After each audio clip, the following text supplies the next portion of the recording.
seorang koruptor sebagai pertanggungjawaban moral. Saya mau minta klarifikasi, ini tanggung jawab siapa? Bapak malu nggak sih? Apakah saya dengar permintaan maaf yang benar? Orang-orang menjadi korban.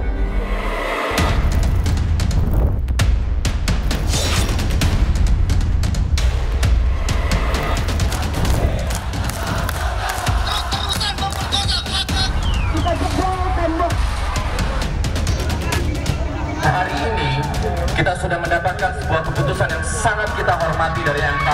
Masih juga berusaha untuk dibegal, masih juga berusaha untuk dijegal.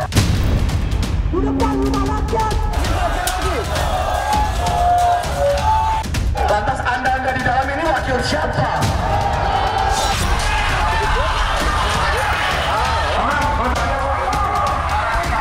Ini bukan negara milik keluarga tertentu.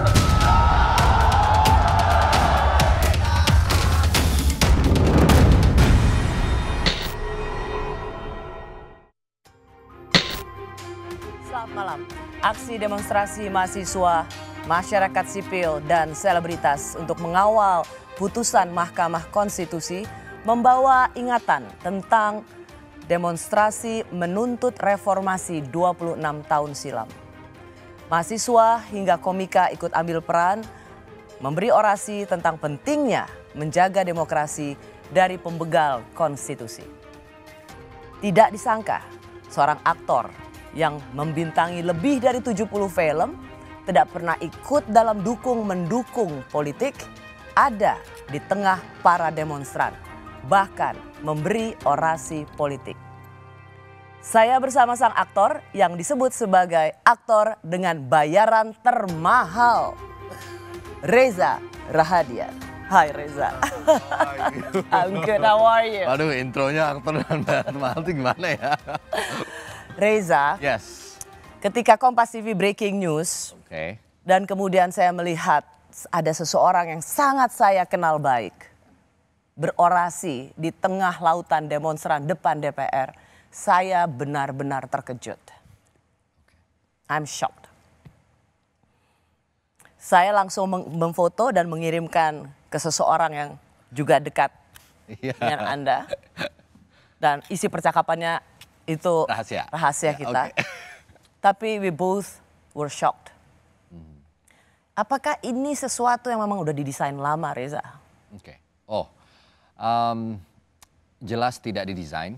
Ini adalah sesuatu yang menurut saya sendiri ini sangat organik. Ini terjadi dari ungkapan keresahan atas apa yang terjadi dengan MK, dengan putusan MK yang coba dianulir. Pada saat proses balik itu terjadi, ini keresahan personal, tidak ada yang menyuruh, tidak ada yang meminta, datang sebagai rakyat biasa, part of the people, bagian dari masyarakat sipil, jalan, tidak ada apa backup atau apa, nggak ada. Saya hanya ingin turun dan ikut dalam proses itu, dan mudah-mudahan itu bisa punya arti walaupun saya adalah bagian kecil dari masyarakat. Kalau tadi aku bilang aku shock, saya yakin saya nggak sendirian. Banyak. Iya. Valid kan rasa shockku ini? Sangat. Mama gimana? Wah, dia lagi. Kagetnya tapi ungkapannya buat saya itu mengharukan. Wah. Mama adalah orang yang kemudian memberikan saya pesan lewat yang saya terima. Kata-katanya, aduh, ini baru anak mama. Wow, hai Tante. Hai Mam, lagi nonton nih. You raise him well. I love you. So ya. Reza, saya mau ingatkan lagi, banyak sekali pasti, tapi kita tonton ulang sekali lagi bagaimana seorang Reza Rahadian berorasi di hadapan massa di depan gedung DPR ini ya.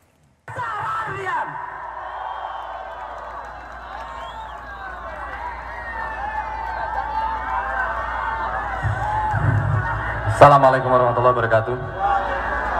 Salam sejahtera buat kita semua. Teman-teman semua, selamat siang. Semoga masih tetap semangat. Saya hadir pada hari ini karena sesederhana saya selalu cenderung berhati-hati dalam mengambil sebuah sikap. Saya tidak pernah mau ikut dalam kontestasi politik. Saya tidak ikut campur dalam urusan pemilihan dan lain-lain, atau jadi kubunya siapa adalah hal yang paling saya hindari.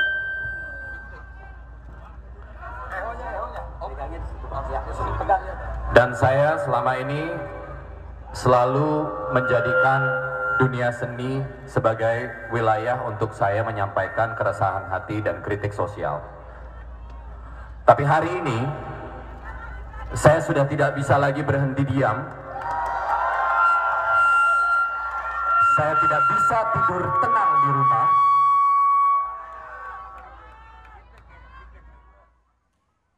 Video tadi diambil oleh sang manajer Arya yang saya tahu juga sama deg-degannya melihat seorang Reza berorasi saat demonstrasi. Reza tadi bilang, saya selama ini tidak pernah mau ikut-ikutan. Pada titik apa sebenarnya seorang Reza Radian merasa resah dan merasa harus turun? This is the time, this is it. Ya, sederhananya aku selalu berpikir bahwa urusan politik itu bukan domainku. Tapi kalau kita mau pikir lagi, apa sih yang tidak ada kaitannya dengan politik dalam kehidupan kita sehari-hari, pasti itu ada. Yang paling meresahkan ya tentu keputusan MK yang coba diutak-utik itu. Menonton di semalam sebelumnya, melihat proses di Balek. Aku tuh jujur malam sebelum esok harinya, itu nggak bisa tidur sampai jam setengah 3 malam, setengah 3 pagi. Gelisah, kepikiran, dan besokannya tuh aku ada reading sebenarnya. Mau ada film lagi kan? Mau ada film lagi, gitu. Sedang berproses gitu, proses reading, datang ke proses reading, hanya bertahan 10 menit dan aku izin ke sutradaranya. Wah itu aku udah, aduh ini diizinin apa enggak gitu ya, terus aku sampaikan gitu. Mas mohon maaf ini saya gelisah sekali dan saya kayaknya nggak bisa ada di ruangan ini hari ini. Saya ingin pergi ke DPR, saya ingin turun. Dia awalnya kaget, tapi ya disampaikan itu jauh lebih penting dari reading hari ini. Wah ya udah, dapat blessing itu artinya dikasih izin, ya udah saya berangkat. That's it. That's it. Sespontan itu. Ya. Jadi bukan karena melihat ada status ramai-ramai. No. Of course I see it. Maksudnya di YouTube. Atau diajak, gitu. diminta untuk datang. Gak ada yang minta Mbak Rosi. Maksudnya saya tahu ada beberapa kawan yang juga turun gitu ya. Tapi gak ada yang mengajak atau WhatsApp saya gitu untuk misalnya ayo Pres turun. Penting situasinya gini. Gak ada sama sekali. Karena aku tahu Reza. Kalau semakin diajak-ajakin malah Reza akan bete. Ya bisa kan? jadi malah kayak oke. Enggak gitu. Enggak. Bisa jadi. Karena kalau misalnya Reza mau dari 2014, 2019, 2024 yang pemilu kemarin pasti Reza ada di atas panggung politik. Tapi Reza tidak pernah mau ambil itu. Enggak pernah.